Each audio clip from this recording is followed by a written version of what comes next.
Conexão Gamer, um podcast no qual falamos sobre tecnologia, jogos, educação e muito mais. Hoje estamos aqui com o Tech Lead Tássio Knop. O Tássio Knop possui graduação em Ciência da Computação pela Universidade Federal de Juiz de Fora, em 2009, e mestrado em Computação pelo Instituto de Matemática Pura e Aplicada, 2012. Atualmente trabalha como líder do projeto de desenvolvimento de software da empresa Unity Technologies, em Toronto, no Canadá, atuando principalmente na temática de desenvolvimento de jogos. Bom, olá, gostaria de te dar as boas-vindas aqui, primeiramente, né, Tássio? O nosso convidado especial de hoje está aqui conosco. Agradecemos muito a sua presença e por ter aceitado o nosso convite. Eu sou a Tatiele, sou uma pessoa de branca com cabelos claros ruivos e mechas loiras atrás de um fundo branco. Bom, para começar, poderia nos contar um pouco sobre a sua jornada e o que o motivou a seguir uma carreira na área de tecnologia, Tássio? Claro, obrigado pelo convite. Meu nome é Tássio, eu sou uma pessoa branca, de óculos, cabelos castanhos e meio bagunçados, com fundo azul. Meu gato tá passando na frente da tela agora. Sobre Descreva ele também. uma gatinha preta muito peluda que eu adotei quando eu cheguei no Canadá. E toda vez que eu começo a falar numa reunião, ela acha que eu tô falando com ela, ou sei lá, ou então ela vem vigiar e ela fica aqui do meu lado. O nome dela é Shadow. Vejo um É, fã de Sonic aqui. Na verdade, eu sou fã de Neil Gaiman. E aí tem um livro que chama Deuses Americanos. E o protagonista chama Shadow. Mas, Poderia enfim. ser também de Devil May Cry. Enfim, vamos. Bom, você perguntou sobre a minha carreira, minha jornada até aqui, é isso? Na computação, né? Bom, então eu estudei na UFJF, fiz ciência da computação de 2006 a 2009. E eu sempre gostei muito de computação gráfica, né? E então eu sempre me interessei muito por animação e jogos e efeitos especiais, né? E shaders e tal. Então, quando eu estava na faculdade, eu me envolvi bastante com isso, assim, com pesquisa em computação gráfica e publicando artigos relacionados a isso, por ter essa paixão, assim, mas eu não tinha esse plano que eu deveria chegar no mundo dos games eventualmente, né? Mas eu tinha muita vontade de aprender mais sobre computação gráfica. Então, depois da minha graduação, eu queria muito aprender mais sobre a parte. Quando eu pegava um artigo de computação gráfica, eu não entendia muito bem a parte da matemática da coisa, assim. Às vezes eu entendia a parte do algoritmo e tal, mas eu queria entender mais profundamente. E aí eu decidi fazer um mestrado em matemática no IMPA, com ênfase em computação gráfica, né? Então, acho que foi assim que eu fui para o IMPA, para o Rio de Janeiro, estudar mais matemática e computação gráfica. E lá eu conheci muita gente, muito maneiro, assim, então me envolvi com mais pesquisa. É, Depois do IMPA, eu percebi que eu não queria ficar na área acadêmica. Então, eu falei assim, bom, o que que eu posso fazer, assim, na indústria, né? E hoje em dia acho que tem até mais empresas de jogos e tal no Brasil, mas quando eu terminei meu mestrado, por volta de 2012, eu fui trabalhar numa empresa que fazia ambientes interativos. Então, era exposição, museu, Rock in Rio, eventos assim, que tinha coisas parecidas com games, né, apps parecidos com games, né, Olimpíadas, mas não era necessariamente um game igual de maneira mais tradicional, né? Às vezes uma coisa com telão, uma coisa com Kinect, entendeu? É, e aí, depois disso, depois de uns anos trabalhando no Rio com isso, eu, eu comecei a aplicar, mandar currículo para fora, e a economia já não estava tão bem no Brasil, assim, já estava mais difícil. Então eu falei assim, quer saber? Eu acho que é melhor eu procurar uma oportunidade fora, assim. E aí teve um doido no Canadá que falou, é isso, eu vou contratar esse cara lá do outro lado do mundo. E bancou meu visto de trabalho, que é uma parte mais difícil, eu acho. É o visto de trabalho, assim.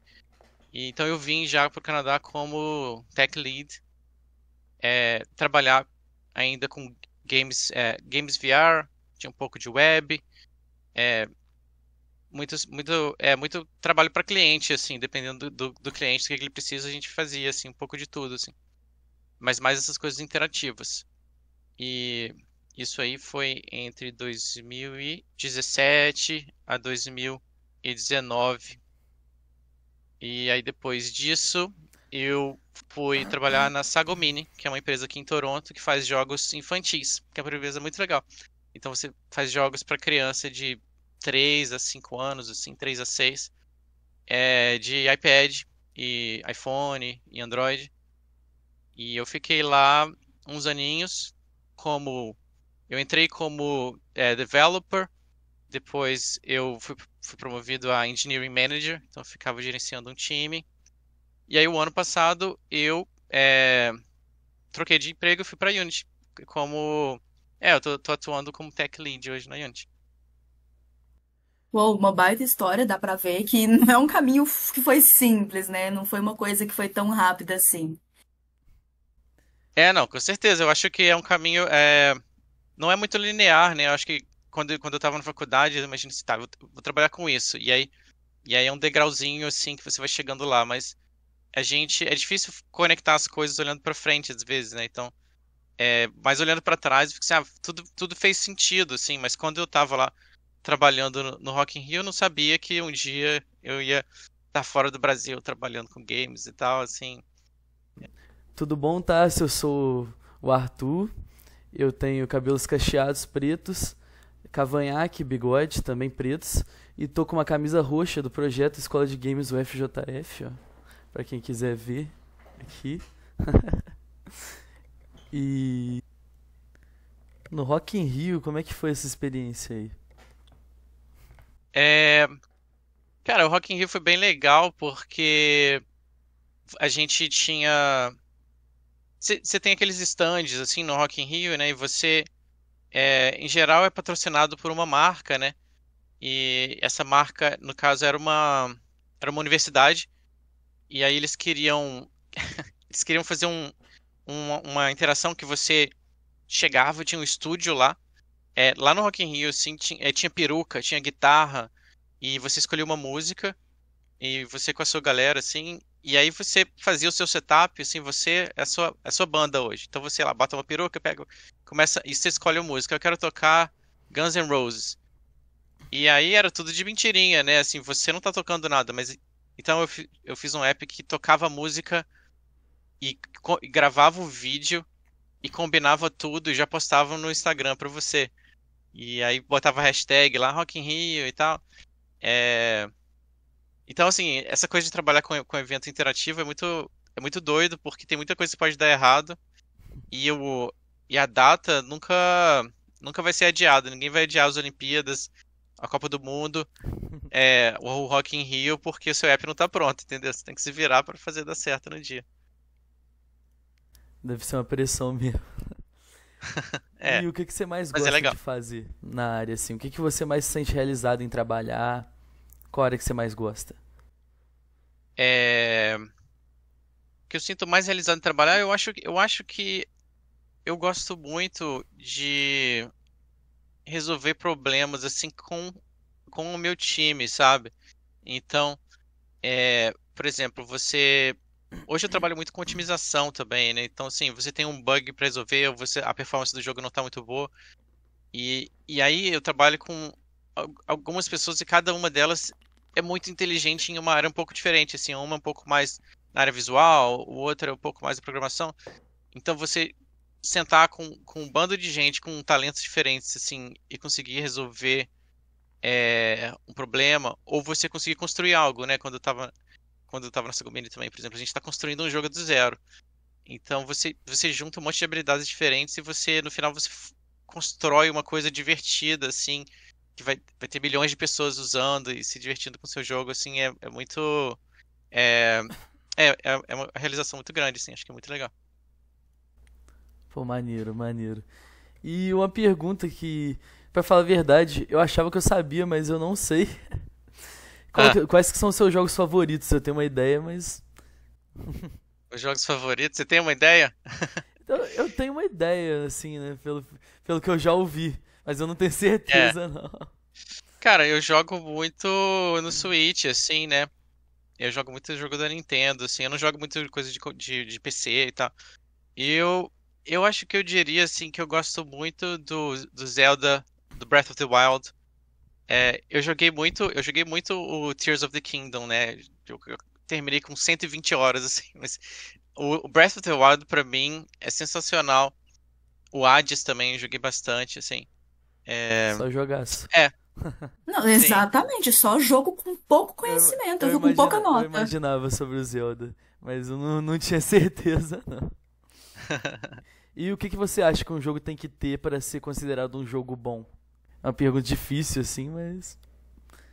É, cara, é engraçado porque quando a gente tá na faculdade, pelo menos quando eu tava na faculdade, assim, e aí eu juntava com os amigos pra fazer um jogo, a gente às vezes ficava muito tempo se enrolando assim na tecnologia e qual estrutura de dados a gente vai usar e vamos fazer a engine do zero e como é que vai ser o código da física ou visual, né, o modelo 3D super avançado, mas eu acho que o mais importante é o jogo ser divertido, porque é o design do jogo, entendeu? É o jogo, ele não precisa ser bonito, ele não precisa ser a coisa mais sofisticada do mundo. Você não precisa fazer sua engine do zero, né? Porque às vezes você vai perder muito tempo fazendo todas essas coisas. Mas, e às vezes você faz um jogo super sofisticado que não tem graça. Então as pessoas não vão perder muito tempo jogando, né? Então eu acho que é você encontrar o que faz aquele jogo ser divertido e nutrir aquilo, assim, explorar aquilo, né? Tipo, Zelda, você se perde lá dentro, né? Pô, você pode passar por qualquer lugar do jogo, você pode completar com trajetórias diferentes, né? Você tem os elementos, tem chuva, você pode. Se tá chovendo, você não consegue escalar uma montanha, né? Você pode construir as coisas, você pode fazer poções e fogueiras e comidas, né? Isso é interessante porque é exatamente isso que você comentou, né? Em relação a jogos, nem sempre um jogo super desenvolvido vai ser um dos melhores jogos. A gente tem inúmeros exemplos de jogos que são simples, ou que não demoraram, não tiveram tanta elaboração, jogos que foram feitos por uma pessoa só que simplesmente explodiram. Hum. Pois é, o Stardew Valley, né? Acho que uma pessoa só fez sozinha, assim, é um Undertale, jogaço. Stardew Valley. Verdade. Tem jogo que é febre também com gráfico de PS1, igual esse Lethal Company que lançou. Que é tipo, joga com amigo tipo, e tipo, foge de monstrinho. E aí gráfico de PS1 e maior sucesso, sacou? E um cara só fez também. Tem muito exemplo disso, então eu acho que eu concordo. Concordo Ah, muito. legal. Até meio retrô, né? Tipo, gráfico de PS1, né? E como é que é trabalhar com VR, Tassi? É complicado? Cara, é engraçado, né? Porque o meu mestrado foi um pouco. Foi mais em realidade aumentada do que em realidade virtual, mas depois no Brasil eu trabalhava um pouco mais com VR, por ser essa coisa de ambientes interativos, né? Eu lembro que a gente fez um app para a prefeitura do Rio, assim, que era um voo de parapente. Aí o Eduardo Paes foi lá jogar o jogo, assim, sabe? E teve lá matéria no jornal, foi engraçado. Eu não acho que é mais complicado, não. Na verdade, assim, eu acho que você tem algumas preocupações. Quando você está fazendo um jogo de VR, você tem uns guidelines, assim. Por exemplo, você não pode fazer movimentos muito bruscos, porque a pessoa pode ficar tonta, né? Então, quando você está fazendo um jogo desse, você tem que pensar que a pessoa está no controle. É, tem a questão dela ficar meio perdida, né? Assim, ela não pode sair andando, né? Mas hoje em dia tá tão. Eu acho que isso tá crescendo tanto, sabe? A Apple lançou o Apple Vision Pro também, que é bem maneiro. E, e você pode usar as engines, né? Que te facilitam muito, assim. Então, na Unity, né? Eu acredito que na Unreal deve ter também. É, é muito fácil você, tipo, adaptar. Você já ter uma câmera lá, já tudo configurado para você é, fazer um jogo em VR, entendeu? Eu acho mais o design, assim, mais a como fazer aquilo, fazer uma experiência que vai ser interessante e que não vai ser cansativa, que não vai ser enjoativa, assim. Isso que você comentou é bem interessante em relação a isso, né? Porque quando você está fazendo um jogo de realidade aumentada ou então por VR, é algo que você simplesmente não é só fazer o jogo. Você disse, sobre a questão da pessoa ficar tonta, a pessoa ficar. Coisas que são que tem essa coisa. A gente. O que não falta são vídeos na internet onde tem pessoas batendo em alguma coisa ou agredindo sem querer um familiar porque tava no jogo. Pois é, eu adoro aquele. Como é que chama aquele jogo que você tem um sabre de Beat Saber? É o Beat Saber, sim. E aí eu tava doido pra comprar, mas eu fico com medo de chutar minha gata, entendeu? Eu fico assim, pô, imagina eu tô lá. Eu já É, vi um desses. Eles estavam jogando algum vídeo de algum jogo de horror. Eu não lembro quais são as opções de jogos de horror que tem no VR, etc. Mas aconteceu exatamente isso. Ele tomou um susto e o gato dele tava do lado. Ele deu um tapaço do gato dele. eu, pô, então, quando eu fazia mais no Brasil, assim, que eu tava começando a fazer jogos em VR, assim, eu tentei jogar alguns jogos de terror, mas é muito imersivo, assim, dá muito medo, assim, não consigo, eu não jogo jogo de terror em VR, assim, não dá. Ah, bem bacana. Olá, tá, eu sou o Pedro, sou branco, olhos e cabelos claros, estou com a camiseta roxa do nosso projeto Escola de Games e no fundo tem uma parede branca. E aí agora nós queríamos ouvir um pouquinho você falar sobre sua carreira internacional, né, que eu acho que é o que todo aluno que está na graduação quer saber um pouquinho, que tem interesse e que logo mais quer tentar essa carreira, né? Você podia falar para a gente, né, como é que é essa experiência de trabalhar no exterior, como que você decidiu, né? Você já começou a falar um pouquinho anteriormente por que você foi para fora, mas se você puder explorar um pouco mais esse contexto, né? Como tem sido a sua experiência, seria de grande valiosidade para a gente. Ah, legal. É interessante, né, essa coisa. Eu acho que eu não tinha, quando eu tava na faculdade, eu não tinha, assim, essa coisa, assim, eu quero ir pra fora, com certeza. Mas eu acho que com a pandemia também, essas oportunidades se expandiram, né? Muita gente começou a trabalhar remoto, né? Então, às vezes você até trabalha remoto do Brasil, é uma possibilidade, né? Mas no meu caso, então, eu já estava trabalhando com esses ambientes interativos já há um tempo. Eu já estava, então, terminei o mestrado em 2012, né? Então, em 2016, assim, eu já estava uns anos trabalhando com isso e eu gostava bastante. é, Mas eu comecei a ter essa curiosidade, assim, como é que será morar fora? E ao mesmo tempo, esse tipo de mercado, depois das Olimpíadas, esse tipo de cliente, né, teve um boom no Rio e no Brasil, assim, é, por causa de várias empresas de fora vindo para o Brasil investir nisso, assim, né? E depois das Olimpíadas deu uma caída e aí eu comecei a ficar preocupado com a questão, tipo, pô, meu salário vai atrasar e como é que eu vou fazer? Então eu comecei a enviar currículo para fora e fazer aula de inglês para ter uma conversação para mandar bem na entrevista, assim. É, e aí eu mandei para muitos lugares, assim, tipo Canadá, Estados Unidos, Europa, né? E eu fiz muitas entrevistas, assim, eu fiquei, tipo, eu acho que pelo menos uns 6 meses, assim, fazendo entrevista, assim, com um monte de empresa. E esse caminho de fazer entrevista e, e alguém bancar o seu visto, eu acho que é o caminho mais difícil, assim, porque alguém que não te conhece e sabe que você não tem o inglês perfeito, vai estar lá ela vai ter que fazer uma aposta, assim, ela falou assim, olha, eu vou pagar mais caro, eu vou bancar o visto dessa pessoa, eu vou pagar passagem, vou ajudar, e ela vem pra cá, né? Mas eu acho que foi um pouco de sorte também. Eu acho que o fato de eu ter tido uns projetos bacanas, sabe? Tipo, eu falo assim, trabalhei nas Olimpíadas, olha aqui, o meu portfólio, né? Acho que eu ter um portfólio, eu ter um mestrado me ajudou, assim, a me destacar, assim, sabe? É, e aí, uma pessoa olhando para para o meu currículo e tal, para o meu portfólio, o cara gostou muito e falou, pô, vamos fazer essa entrevista e tal. Olha, eu tô precisando de alguém para liderar o time aqui. A gente faz jogos em Unity, mas a gente também faz site.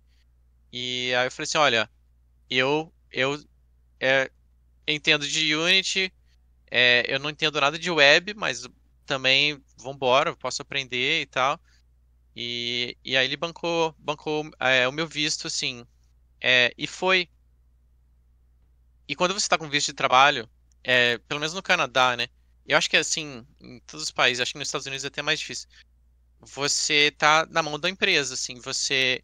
Se eles, por algum motivo, se o trabalho não der certo e tal, se eles te mandarem embora, você não tem permissão para trabalhar para mais ninguém, entendeu? Então, é, né, graças a Deus deu certo e foi super legal e foi uma grande oportunidade para mim, assim, para mudar para o Canadá.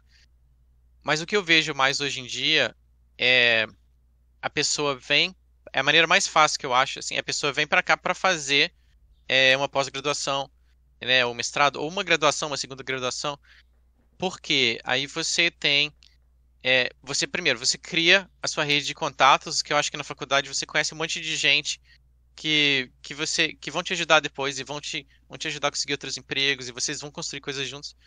Então fazer um curso que te ajuda muito e depois você consegue um visto de trabalho também só por ter feito uma educação, uma etapa da sua educação aqui, entendeu? Ah, bem bacana. Mas assim, além dos desafios que você identificou, que você contou aqui pra gente, você lembra de mais algum desafio que você teve quando você chegou para trabalhar no exterior?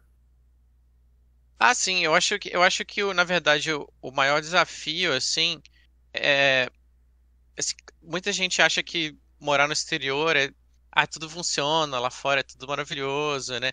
E você vai fazer rios de dinheiro, assim. E tem muita coisa legal. E, e se você compara o dinheiro, se você converter para real, faz diferença, né? Realmente é mais do que o real, mas também você gasta em dólar, né? Então o seu aluguel vai ser em dólar e tal. E você tá começando do zero muitas vezes sozinho, né? Às vezes as pessoas vêm família e tal, mas você recomeçar sua vida do zero, em outro país, falando outra língua, com outra cultura, né? Os costumes são diferentes. É, você tá longe da sua família, você tem que lidar com neve, com as coisas que eu nunca tinha lidado antes, né? Então tem esses desafios assim, meio que muita gente sente assim essa saudade da família, solidão e tal, e volta e tudo bem também, não sabe? Eu acho que contanto que a pessoa é, seja bem, sim, ela pode, né, vir ou não. Eu acho que isso eu senti bastante, assim, tipo, no começo, assim, eu falei assim, sabe, eu vou adotar uma gatinha, e eu comecei a criar mais amigos, e depois de um tempo também, eu acho que no começo você não conhece ninguém, mas depois que você vai criando seu círculo de amigos e tal, eu acho que as coisas ficam bem melhores, assim. Olhando a sua história é inspiradora, né? Além do conselho que você deu para a pessoa ir fazer talvez uma segunda graduação, ou quem sabe fazer uma pós-graduação, quem tem interesse de ir morar fora, né, de trabalhar na carreira, você teria algum outro conselho que você poderia dar para quem quer começar a olhar a carreira nessa perspectiva internacional?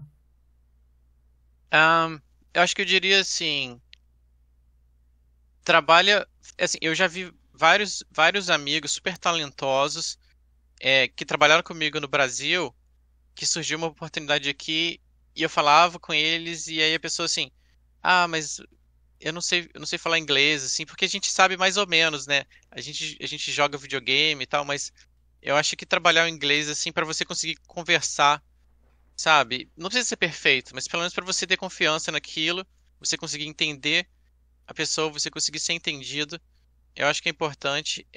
Eu acho também assim, se você vai tentar um visto de trabalho, se você tá daqui enviar o seu currículo para o LinkedIn, que foi o que eu fiz, é, o empregador do outro lado vai estar olhando seu currículo e ele vai estar comparando com todo mundo que está perto dele, todo mundo que é local, né?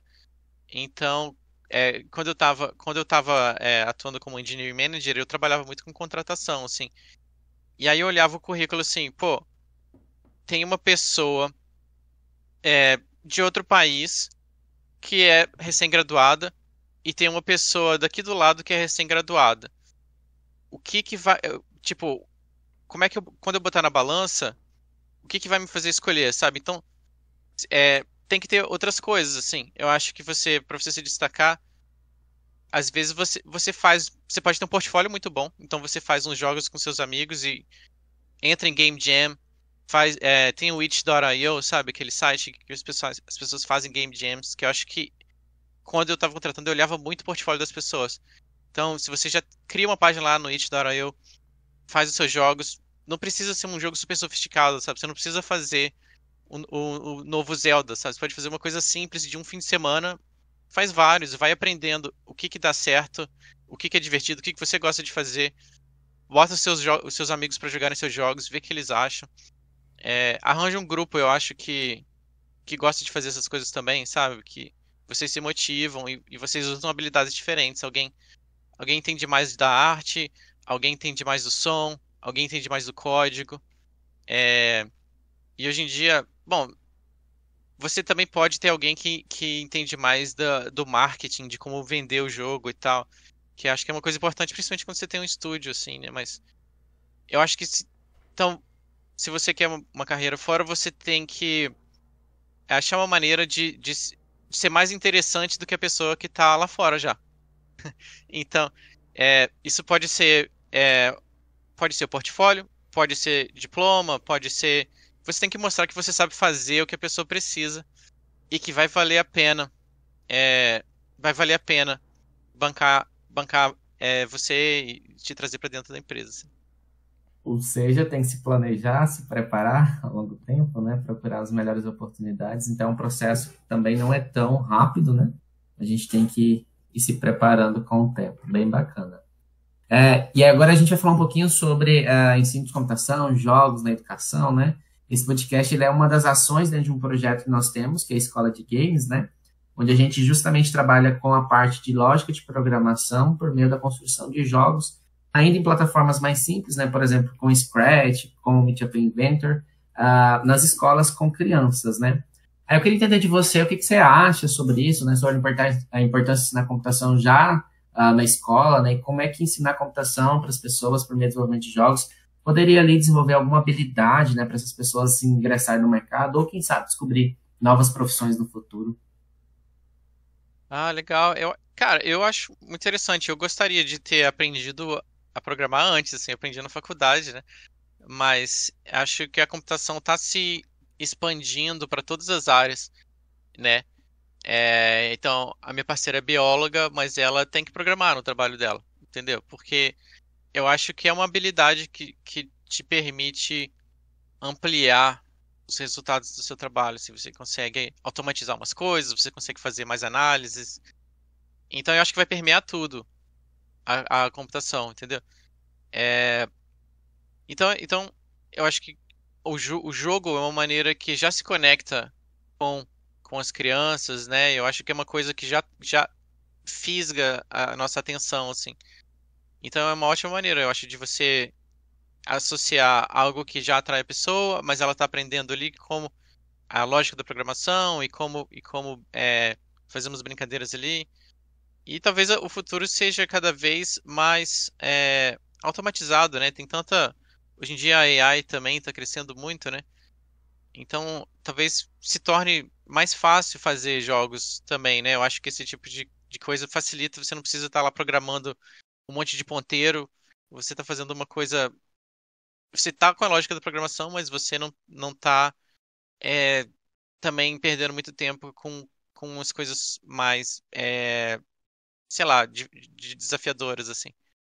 A parte lúdica eu acho que ajuda bastante, né? Você não vê só lá os ponteiros, tem uma aplicação, e quem sabe você vê toda uma parte da lógica de uma forma mais divertida, acho que ajuda bastante a chamar a atenção dos alunos. Uhum.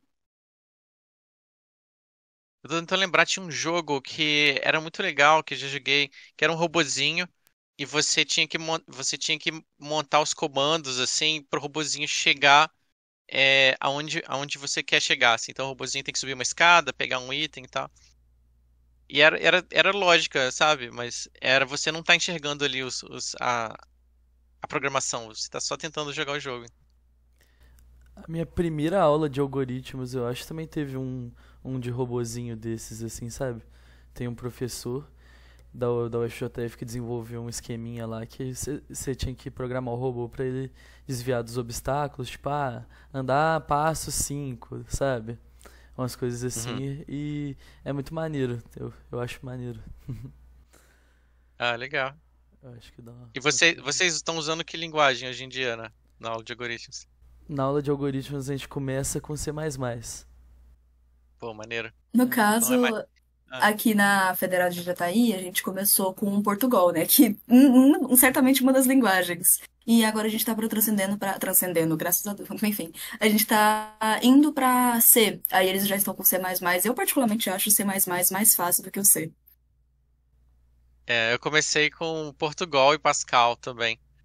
Mas e Mas na, depois, enfim. Ah, mas na diga lá. UFJF trocou esse ano. Até o ano passado era C. Aí esse ano foi para C++. E tem algum motivo pra essa troca? Não sei exatamente. Eu E você, acho. Tássio, você prefere o quê? O C ou o C++? Hoje em dia eu uso praticamente, assim, grande parte do dia é C Sharp, né? Que é a Unity é C Sharp. É, eu acho que por ser orientado a objetos, né? Talvez o C++ faça mais sentido, assim, porque é mais popular hoje em dia. Mas às vezes eu preciso fazer um plugin, alguma coisa assim em Java para Android, entendeu? Uma coisa. Eu já fiz plugin em C também, mas eu gosto muito de C Sharp. Eu acho que facilita muito a nossa vida, assim. Certinho, então agora a gente vai vir aqui para uma tendência e desafios, assim, né, sobre essa coisa dos jogos, sobre a sua carreira e etc. Quais as principais tendências e desafios que você tem na produção de jogos? As principais tendências e desafios na produção de jogos, deixa eu ver. Eu acho que as tendências que eu vejo hoje em dia é que eu já mencionei um pouco, né? O VR. Eu acho que é uma coisa que surgiu há muitos anos, meio devagar, e aí deu uma caída, e aí volta. Mas eu acho que está cada vez mais forte, assim. Então, é, eu vejo isso se popularizando, sabe? A Meta, né? Tem a Apple investindo nisso, né? Então eu acho que é um mercado que vai ficar. É muito caro hoje em dia, mas eu acho que vai ficar mais barato, assim. E as pessoas podem ter até óculos de realidade aumentada, assim. Então eu acho que isso é uma tendência que vai se fortalecer. Talvez o formato que a gente tem hoje em dia do celular, desse quadradão na nossa mão, talvez ele vai começar a se misturar mais com óculos ou com outras coisas. Não sei, né? Mas eu vejo essa tendência, assim. E a tendência da inteligência artificial também, que está permeando tudo, né? E eu acho que para você fazer. Ah, peraí, que minha gata tá querendo pular aqui. Pula, filha. Tempo dela.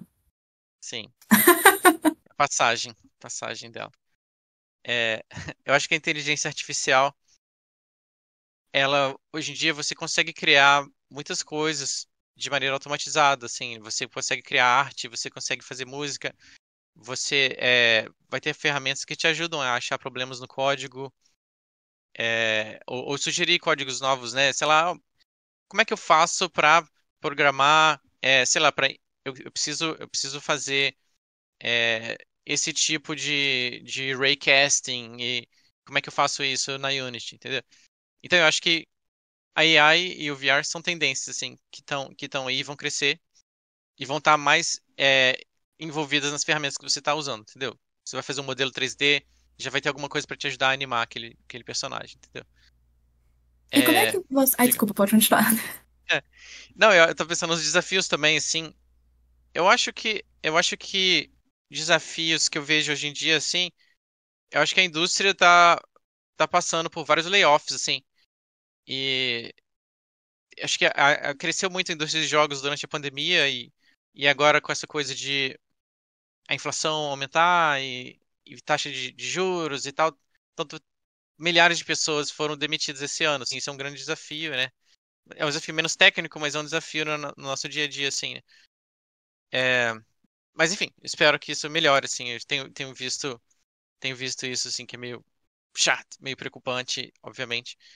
Mas eu acho que tem tudo para melhorar a partir do ano que vem, assim. É uma esperança, né? Uhum. E em relação a esses problemas, esses desafios, essas tendências, como é que você e sua equipe lida com esse tipo de coisa? Hum, como é que eu e a minha equipe lidamos com esse tipo de coisa?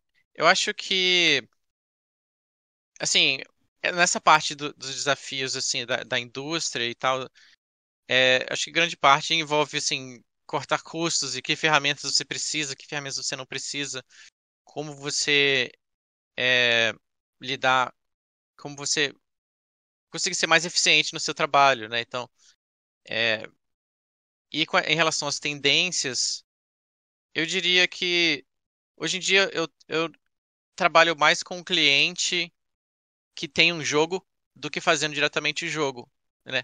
Então eu acho que é encontrando maneiras de fazer algo que traz valor para o cliente, assim, né?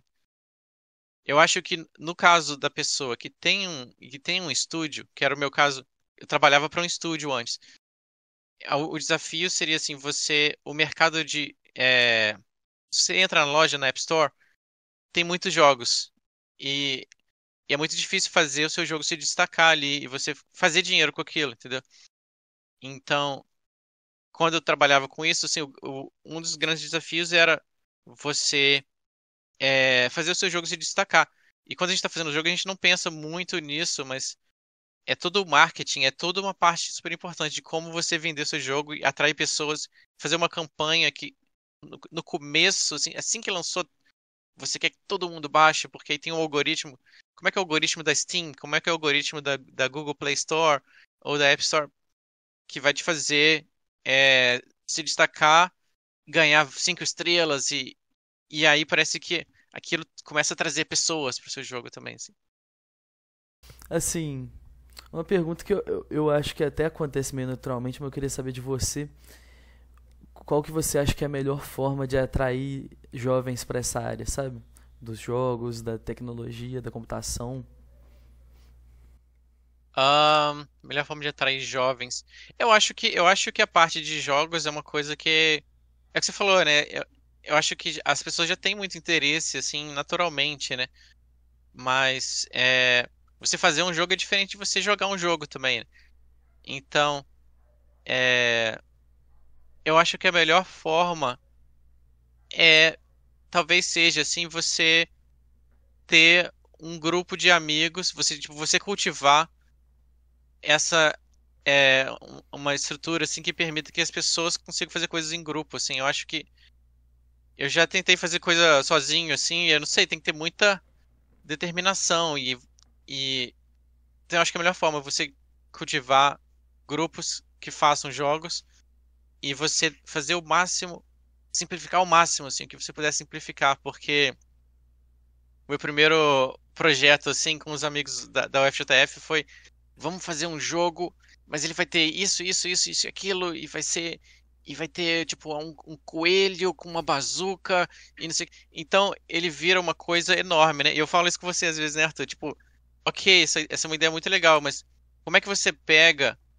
tipo, 1% e faz isso aqui primeiro, e aí, quando você tiver esse.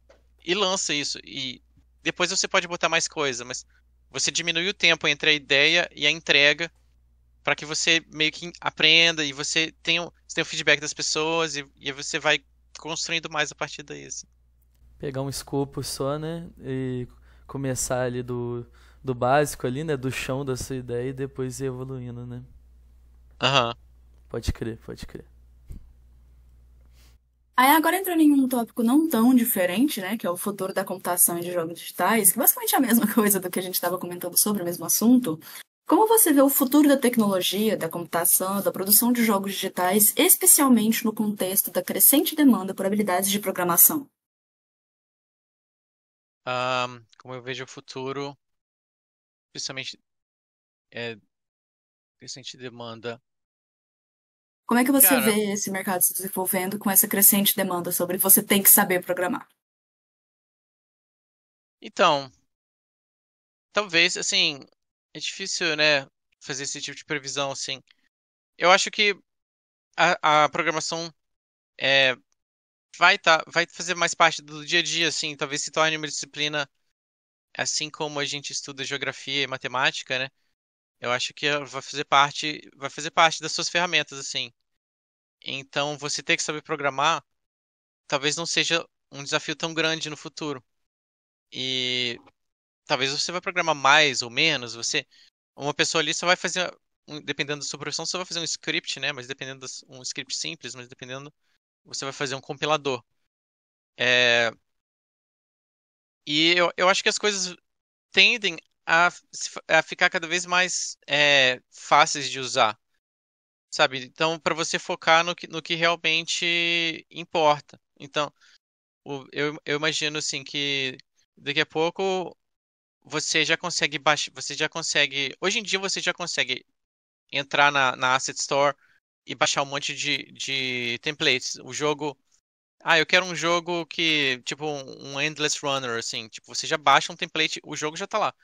Só que, obviamente, você não vai pegar e lançar esse jogo. Então, você vai ter facilidades, você vai ter arte, você vai ter código, funcionalidades que você pode comprar e montar, e você já vai ter, acho que todo mundo já vai ter algum conhecimento, assim, de programação, ou muita gente vai ter, e você vai ter assistentes de inteligência artificial para te ajudar a otimizar e fazer o que você precisa fazer.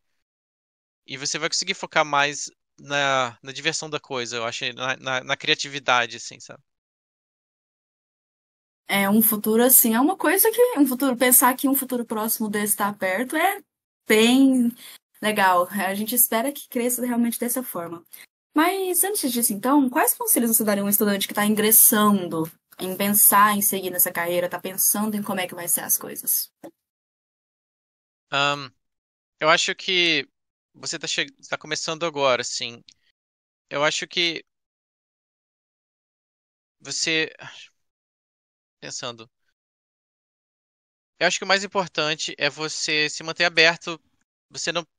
Eu não tinha. Assim, a minha trajetória, eu não tinha essa clareza de que eu ia trabalhar com games, né? Eu não ti- E você tá aberto a fazer outras coisas é, que sejam alinhadas com o que você gosta. E você vai chegando lá aos poucos. Eu acho que você fica. Se familiarize com as oportunidades que você tem remotas, as oportunidades que você tem no Brasil.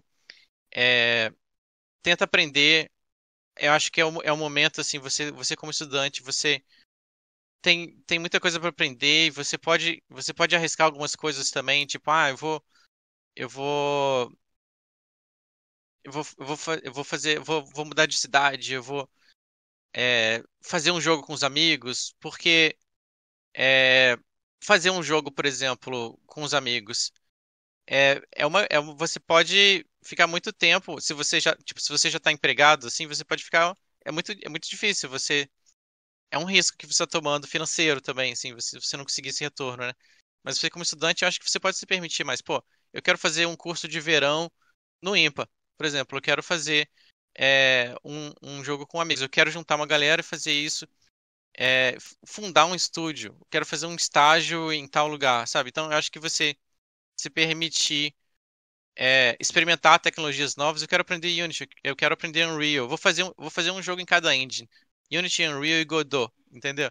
O mesmo jogo. E aí, ou jogos diferentes. Enfim, eu acho que é o momento de experimentar, arranjar uma galera maneira, descobrir empresas que te interessam e seguir as pessoas dessas empresas. Tipo, quando eu tava na faculdade, eu era apaixonado, assim, por...